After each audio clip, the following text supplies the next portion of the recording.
కట్టేస్తాము. మేమిరువురము కలిసి నీ మీద ప్రతీకారం తీర్చుకుంటాము.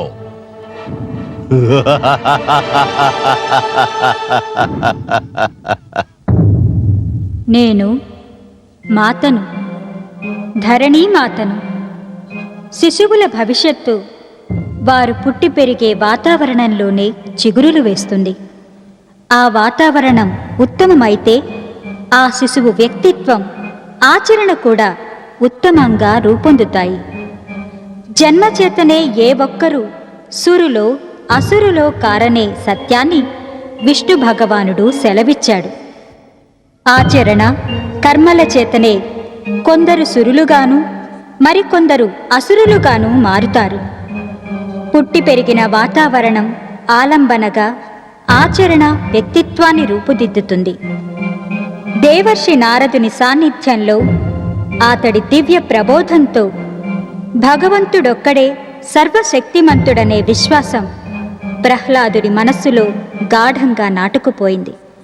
కేవలం భగవంతుడే సర్వశక్తిమంతుడని, మరెవరూ కాదని, ఈశ్వరుడొక్కడే సర్వచేతనుడు, సర్వవ్యాపకుడు అని ఎవరికైతే ఈశ్వరుడి సహాయం ఉంటుందో వారికి మరెవరి ఆశ్రయం అవసరం లేదని ప్రహ్లాదుడు గ్రహించాడు. దేవర్షి బోధనలతో కొన్ని సంవత్సరాలు గడిచాయి. దేవర్షి, తమరు నా పట్ల చూపిన ఆదరణ నా మనసులో నా మాతాపితరుల ప్రేమను మరిపించినది. తమరి కుటీరంలో వసించిన రోజులు నా స్మృతి పదంలో శాశ్వతంగా ఉంటాయి. రాజభవన ఐశ్వర్యాలు సైతం ఈ కుటీరంలో ఆనందానికి సాటిరావు. దేవర్షి, దేవర్షి, దేవర్షి, తమరు మాతో రావచ్చును కదా దేవర్షి.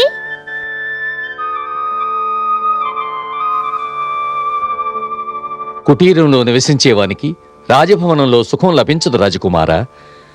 మీ రాజభవనంలో సర్వమూ ఉండవచ్చు, కానీ నా కుటీరంలో శాంతి ఉన్నది. ఈ శాంతి కోసమే రాజభవనంలో వసించేవారు తపిస్తూ ఉంటారు. నేను సదా నీతోనే ఉంటాను. నేనందించిన అమూల్య విద్యను జీవితంలో ఆచరిస్తే నీతో ఉన్నట్టే కదా.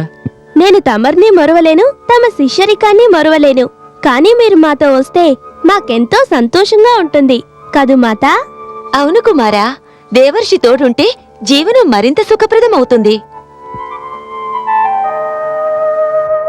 పుత్రి, వివాహానంతరం స్త్రీకి అన్నింటికంటే అందమైనది, అత్యంత ఉత్తమమైనది ఆమె పతిగృహమే అవుతుంది. ఏ స్త్రీకి ఆ పతిగృహం లభిస్తుందో ఆ నారియే సౌభాగ్యవతి. నీపైన, నీ పుత్రునిపైన నీ పతికే అధికారం ఉంటుంది. నీకు నేను పితృ సమానుడనే పుత్రి.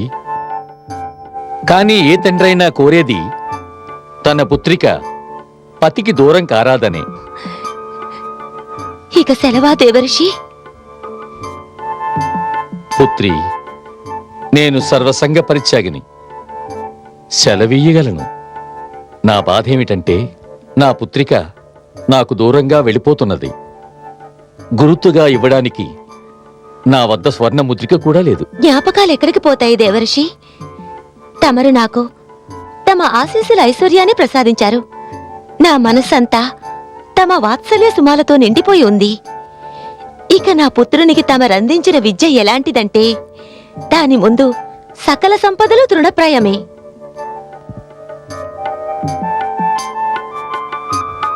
పుత్ర ప్రహ్లాద, నీ విశ్వాసాన్ని సడలనీయకు. ఈ విశ్వాస మార్గంలో ఎన్ని పరీక్షలు ఎదురైనా చిరునవ్వుతో ఎదుర్కోవాలి. ఈ విశ్వాసమే నీకు అన్ని ప్రమాదాలలో, అన్ని పరీక్షలలో విజయం కలిగిస్తుంది. రా పుత్రి, రథం వరకు సాగనంపుతాను. రా కుమారా.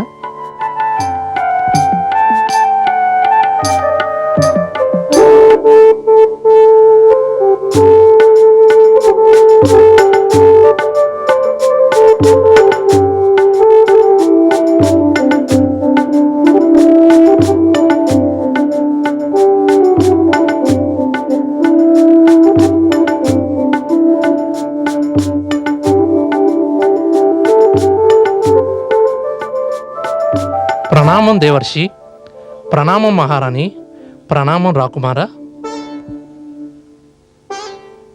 ఆయుష్మాన్ భవ. అఖండ సౌభాగ్యవతీ భవ. దయచేయండి.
హిరణ్యకశ్యపు దేవులకు జయము.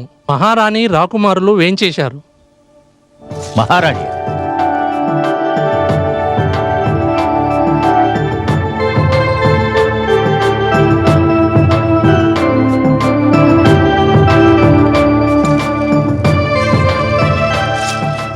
మహారాణి, స్వామి, ఎలా ఉన్నావు?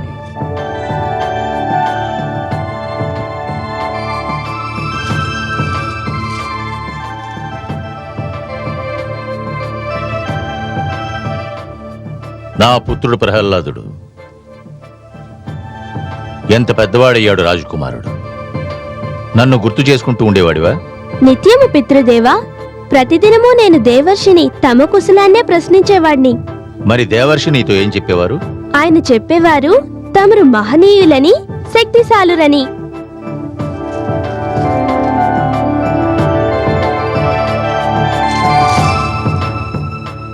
ఇంకా ఏం చెప్పేవారు?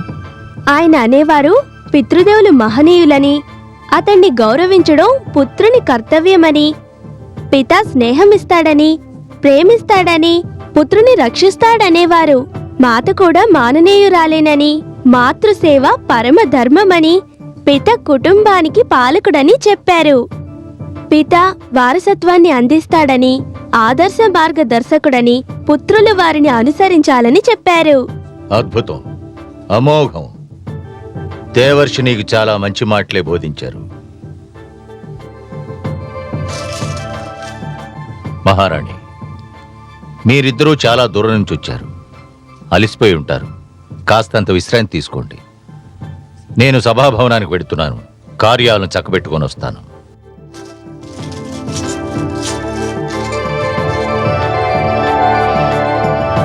రాకుమారా.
స్వామి, అదేమిటో ప్రహ్లాదుడు జన్మించిన నాటి నుండి తమ సకల దృష్టిని తన వైపునే ఆకర్షిస్తున్నట్లున్నాడు. సత్యమే పలికావు, పరమ సత్యం. ఇంతటి సుందరపుత్రుడు కలిగిన తరువాత మన మధ్య ప్రేమానురాగాలు అధికమయ్యాయి. మన వంశానికి ఉత్తరాధికారిని అందించి మహోపకారం చేశావు మహారాణి. ఇది కేవలము దేవర్షి కృప ఫలితమే స్వామి. వారు నాకు చేసిన సేవ నా పితృదేవులే చేయగలరు. హ్మ్. నేను వారికి రుణపడ్డాను మహారాణి. నా దృష్టిలో దేవర్షి నేర్పిన విజయేంద్రుడు ఆగిపోరాదు. అది ఇంకా కొనసాగాలి. ఈ కారణంగానే గురుదేవుల్ని పిలిపించి ప్రహ్లాదుని విద్యా బాధ్యతలు ఆయనకే అప్పగించాలని నిర్ణయించాను. తమరు పితృదేవులు.